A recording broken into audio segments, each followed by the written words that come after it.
Bonjour, mesdames et messieurs. Bienvenue à cette séance extraordinaire du 10 février 2026, comme on l'avait annoncé lors de la dernière séance régulière. Bon, on a quelques points à gérer en séance entre les deux séances ordinaires du mois de janvier et du mois de février. Notamment l'attribution d'un contrat pour les travaux de réfection de la bibliothèque et quelques autres points que vous avez eus à l'ordre du jour qui a été diffusé, je pense, dans les derniers jours. C'est ça. Donc, bonjour, chers membres du Conseil. Bonjour aux gens qui sont dans la salle. Bonjour, chers fonctionnaires. Donc, vous avez pris connaissance de l'ordre du jour. Ça va nous prendre quelqu'un pour proposer et appuyer l'ordre du jour, s'il vous plaît. Je propose. J'appuie. Et M. Guérard. Merci beaucoup. Alors, on y va maintenant avec une demande qu'on a eue de l'Union des municipalités du Québec quant à l'abolition du programme de l'expérience québécoise et la restriction au programme des travailleurs étrangers temporaires. Vous n'êtes pas sans savoir si vous suivez l'actualité.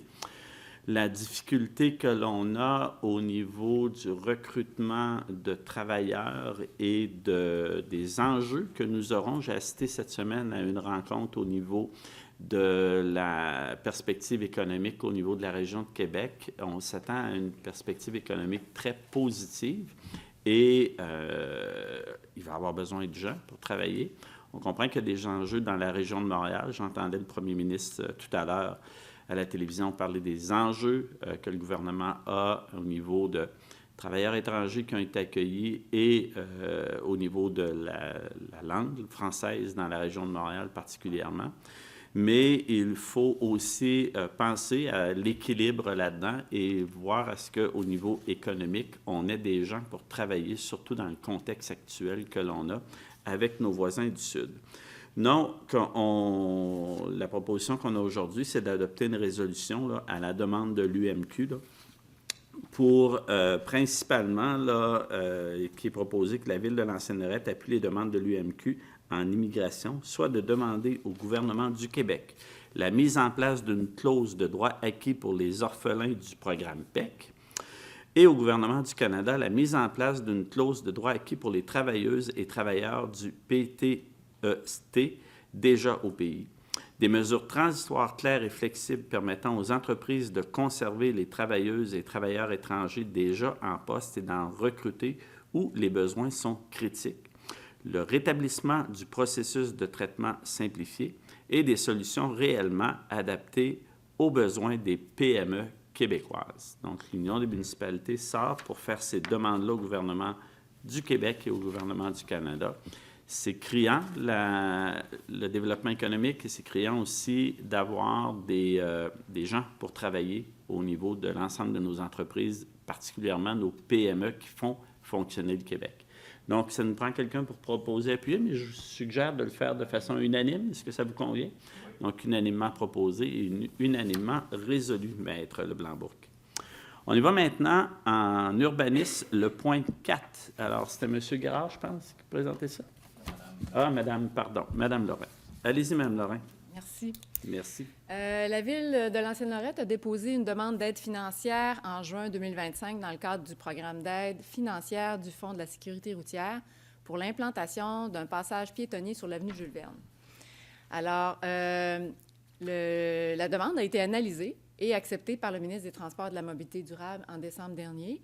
Et ça confirme l'octroi du montant qui a été demandé, donc 172 527 $, qui correspond à environ 80 du coût du projet, qui s'élève à 215 659 $. Alors, le programme est très sollicité par les municipalités et l'obtention de cette contribution constitue un gain significatif pour la Ville et témoigne de la qualité et de la pertinence du projet. Alors, pour faire un petit retour sur ce que c'est que l'implantation d'un passage piéton en front de la résidence pour aînés, le Jules Verne, permettra une traverse sécuritaire de l'avenue Jules Verne, d'ailleurs, pour les piétons. Alors, cet aménagement assurera ainsi la continuité entre le trottoir situé du côté ouest de l'avenue Jules Verne et le sentier polyvalent qui est aménagé de l'autre côté, donc du côté est. Alors, à la suite de la réception de la lettre d'acceptation du ministre, la Ville doit présenter une résolution du Conseil municipal afin de signer la convention d'aide financière et qui va être accompagnée des plans et devis signés qui sont actuellement en préparation. Alors, je propose de suivre la recommandation du directeur de l'urbanisme par intérim à signer la convention d'aide financière confirmant l'engagement de la Ville de l'Ancienne-Lorette à faire réaliser le projet admissible selon les modalités en vigueur. Merci. Vous avez fait la proposition. Quelqu'un peut appuyer, s'il vous plaît? J'appuie. Monsieur Guérard, merci. On y va maintenant avec les points de travaux publics. Monsieur Halley. Merci beaucoup, M. Pajot. Donc, on a un premier point qui est l'attribution d'un contrat pour la réfection de notre bibliothèque Marie-Victorin. Donc, vous savez qu'on a transféré les services de la bibliothèque dans notre nouveau bâtiment communautaire. Et tout ça était, bien sûr, pour faire la réfection de notre bibliothèque. Donc, ici, on a en prévision de l'attribution d'un contrat pour la réfection de la bibliothèque Marie-Victorin. Le service des travaux publics a procédé à un appel d'offres public au mois de novembre dernier. On a eu 7 soumissions. Les soumissions ont été ouvertes le 27 janvier dernier. Après analyse des soumissions par le service du greffe et la firme BBC Architect Inc., la compagnie de construction JC7 Inc. est le plus bas soumissionnaire conforme pour un montant total de 6 886 746 et 11 sous taxes incluses. Nos évaluations étaient de 9,5 % plus hautes que la soumission qu'on a reçue. Donc, on est très content du montant de la soumission reçue. Donc, on a fait une économie là-dessus. Il est à noter que ce projet est admissible aussi à une subvention financière du programme d'aide au développement des infrastructures culturelles, le PADIC. Et on a présentement un montant de 2 265 181 $ pour le projet. Donc, je recommande d'attribuer le contrat de la réfection de la bibliothèque Marie-Victorin à la compagnie Construction JC7 Inc., plus bas soumissionnaire conforme au montant de 6 886 746 et 11 sous, taxes incluses, et aussi de constituer une réserve au montant de 1 033 000 $ correspondant à 15 % du montant total de la soumission pour toute autre demande là, durant les travaux qui pourraient avoir lieu, des travaux supplémentaires qui seront accordés dans le cadre des travaux. Donc, je propose. Merci. Quelqu'un pour appuyer? Et j'appuie. Merci, Mme Lorrain. C'est une excellente nouvelle. Comme vous le savez, on avait prévu faire la réfection de la bibliothèque en 2021. On a retardé ça parce qu'on avait découvert des programmes de subvention. Et la réfection qui était prévue en 2021, c'était particulièrement un peu l'intérieur, la moquette et quelques ameublements et la toiture. Donc là, on avait près d'1 million d'investissements ville sans aucune subvention. Maintenant, avec les travaux que l'on fait, on va faire la réfection de la bibliothèque de fond en comble et incluant le sous-sol, il faut le mentionner aussi. Et ensuite de ça, on est quand même été chercher près de 40 % de subvention pour le total de la réfection de la bibliothèque. C'est 36 % de subvention. Donc, bonne nouvelle. Donc, les travaux vont commencer quand, vous prévoyez, Monsieur le directeur général? On donne un contrat, après on va voir on donne le contrat, après on va débuter dans le fond la rencontre de démarrage, puis le plus tôt possible, on va débuter les travaux. OK, parfait. Merci. Donc, on y va maintenant avec le point 6. Monsieur Halley, toujours un autre contrat pour la bibliothèque. Non, cette fois-ci, juste avant. Excusez-moi, avant l'éclairage sportif, oui. Donc, oui, une attribution de contrat pour fourniture de matériel d'éclairage sportif. Donc, dans les derniers conseils, on a donné un contrat pour pouvoir faire le développement de nos terrains de pickleball, donc en prévision de ces ajouts sportifs-là, donc en prévision des travaux de construction des terrains de pickleball et aussi de la réflexion de l'éclairage des terrains de pétanque et de tout le secteur des terrains de pétanque, shuffleball et autres. Le service des travaux publics a procédé à une demande de prix auprès de différentes entreprises afin de procéder à l'acquisition de matériel d'éclairage sportif. Donc, l'acquisition anticipée du matériel permet d'assurer sa disponibilité, d'éviter des retards de livraison et de réaliser rapidement les travaux lorsque le temps sera venu sur des terrains de pétanque ou les terrains de pickleball. Donc, le 28 janvier dernier, la Ville a reçu 2 offres de services. Donc, le service du greffe a procédé à l'analyse de ces dernières et l'offre de service la plus basse est conforme aux exigences du mandat et celle de l'entreprise Franklin Empire Inc., au montant de 81 867,95 sous, taxes incluses. Donc, on recommande d'attribuer de gré à gré le contrat de la fourniture de matériel sportif à l'entreprise Franklin Empire Inc., offre de service la plus basse et conforme au montant de 81 867,95 sous, toutes taxes incluses, et selon aussi le prix unitaire prévu au bordereau de soumission.